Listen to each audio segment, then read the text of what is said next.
గారు 24 సంవత్సరాల నుంచి మీకు తెలుసు కాబట్టి ఎప్పుడైనా మద్యం షాపులోకి వెళ్ళడం కానీ తాగడం కానీ మీరు చూసారా?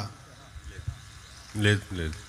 నేను 10 సంవత్సరాలు రాత్రనక పగలనక కొన్ని వేల కిలోమీటర్లు ప్రయాణం చేశాము. ముగ్గురం ఒకే కారులో వెళ్ళే వాళ్ళం, రోడ్డు మీద పడుకునే వాళ్ళం కొన్నిసార్లు. ఏ రోజు కూడా మేము ఆ వ్యక్తిని ఆ విధంగా చూడలేదు. ఆ 10 గంటల సీసీటీవీ ఫుటేజ్ మా వాడు కాదు. ఏ విధంగా చెప్తున్నా అంటే, ఒకవేళ ల్యాబొరేటరీ నుంచి ప్రవీణే అని చెప్పినా కానీ మేము నమ్మము. అది పచ్చి తాగుబోతు కూడా ఆ విధంగా అన్ని రకాలుగా తాగడండి. సస్తానికి తాగినట్టుంది అదేదో. అంత ఎంఎల్ ఇథైల్ ఆల్కహాల్ శరీరంలో వెళ్ళినాక అతను డయాబెటిక్. చాలామందికి తెలియదు అతను డయాబెటిక్ అని. మనిషి బతకడు అంత తాగితే.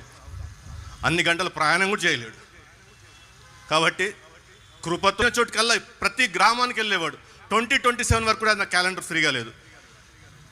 ఎవరిని కూడా ఆ విధంగా చూడలేదు. ఆ విధంగా తాగేవాడైతే ప్రతిరోజు తాగాల, లేదా వారానికి 2-3 సార్లు తాగాల. ఆ వ్యక్తి కాదు అతను.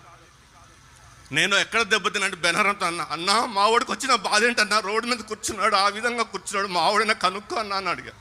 విజయవాడలో ఫుటేజ్ అది నా గుండె ఎట్లా అంటే కుల్లబొడుస్తుంది. ఇట్లా కూర్చొని ఏదో కోల్పోయినట్టు కృంగిపోయిన వ్యక్తిని ఇంతవరకు చూడలేదు. చూడండి ఆ చిరునవ్వు. 10 సంవత్సరాలు అదే చిరునవ్వు చూసేవాడిని.